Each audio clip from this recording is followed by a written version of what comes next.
Hello, welcome back to another video. In this video we will discuss about while loop in Java programming language. Okay, so as you can see that we have written already few number of points. Based on these points we will discuss about the while loop. First we will discuss about the overview of while loop, what is while loop, syntax, all these things. Then we will discuss about the control flow.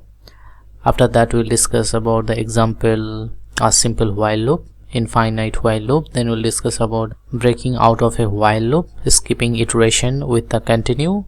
Okay, after that we'll discuss about the input validation with while loop. Then alternative approach we have for that while loop. We have a do while loop, we can also use that one. Also we have a for loop, we can, for alternative of the while loop, we can use for loop as well. And what is the difference between the while loop, do while loop and the for loop, also we'll discuss about that as well. And after that we'll also discuss about the nested while loop, common mistakes in while loop. And at the end of the while loop we'll discuss about the summary point that you have to remember for lifetime if you want to become a developer. Okay, so the first point I'll discuss about the overview of a while loop. So as you can see, first we'll see the definition of the while loop, then syntax and key points that we need to remember for the while loop.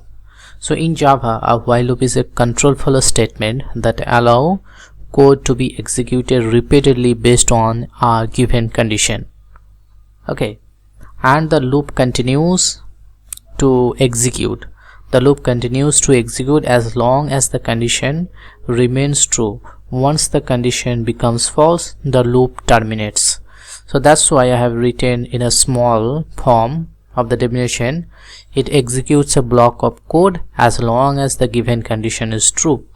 So we'll talk about the syntax. You can see that it is having a while keyword, and inside this first bracket you have to specify the condition, and within this two bracket, that means curly braces, you can write your complex code as well as the number of statement that you need to do for a certain operations. Okay, and here also before the while loop there should be initialization, and in the body of the while loop, means the curly braces start and curly braces end. This is the body of the while loop, and inside the body you have to increment the initialization because we need increment the value, otherwise it will stuck in a single point, right? So that's why we have to it should have a starting point and it should have a end point, and each and every iteration it should increment the value. Okay, so that's why I have written the key point. The first point, condition is checked before the loop runs. If the condition is false, then it will not enter inside the while loop.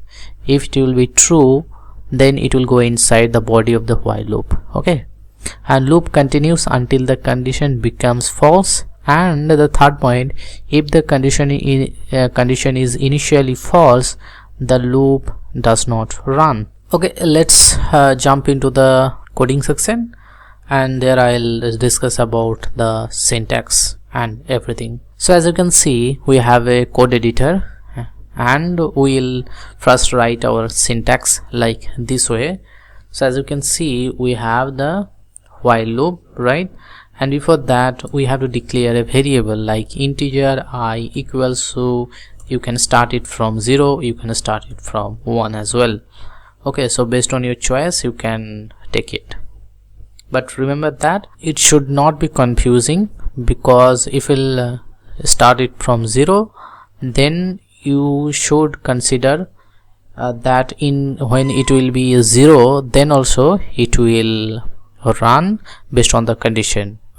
So if I want to run it 5 times, then I have to give a condition like I less than equals to 5. So it will start from 1 and it will go till 5. Okay, and inside the body you can write any statement. In my case I want to print the iteration number, so for that I have to write system.out.println, and in this way I want to show you the iteration number, and then it will show you the number like 1 2 3 4 for each iterations. Okay, now if you want to run it, before that you have to increment the I variable, otherwise it will not increase the value of I, right? So that's why I have to give I++. So let me discuss it one more time. The condition here, this condition is evaluated before the execution of the loop body. If this particular condition is true, the code inside the loop will be executed. That means this 2 line will be executed. After the code in the loop body executes, the condition is checked again. It will go here to check again.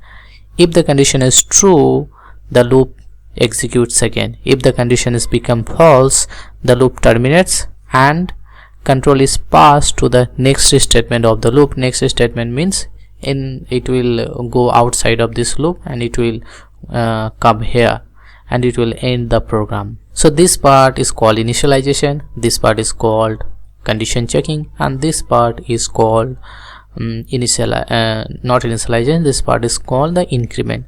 So while loop have 3 different parts: initialization, condition check and increment. Okay, in this fashion it will be run. So let me compile it, and after that I will show you the result.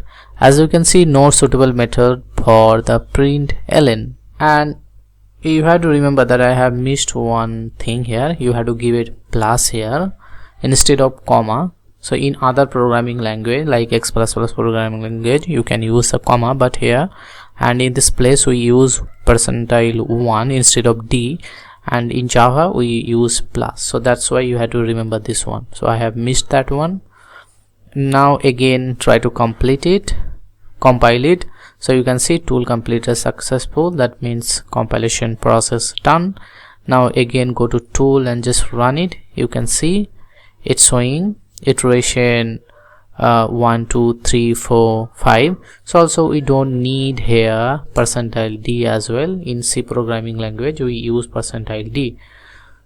So let me compile it again and run it again. So you can see that now you can see 1 2 3 4 5 6 5 till 5 it will be shown, right? So like this way. So now let's discuss about the flowchart of the while loop.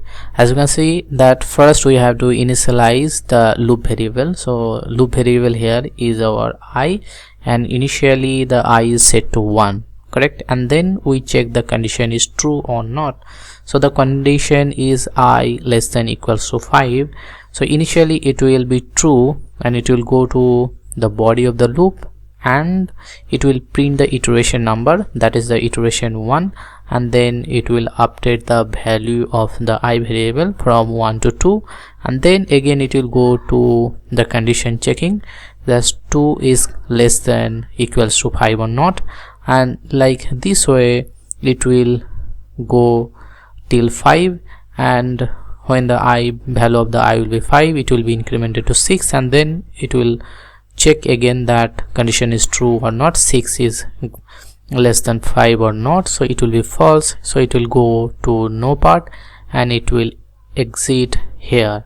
So our code will exit and it will be terminated. So this way the flowchart is actually working and the while loop also working. So if you have any question regarding the while loop, you can ask it in the comment section. I'll try to help you as soon as possible. So thanks for watching this one. See you in the next one. Till then, take care. Bye bye.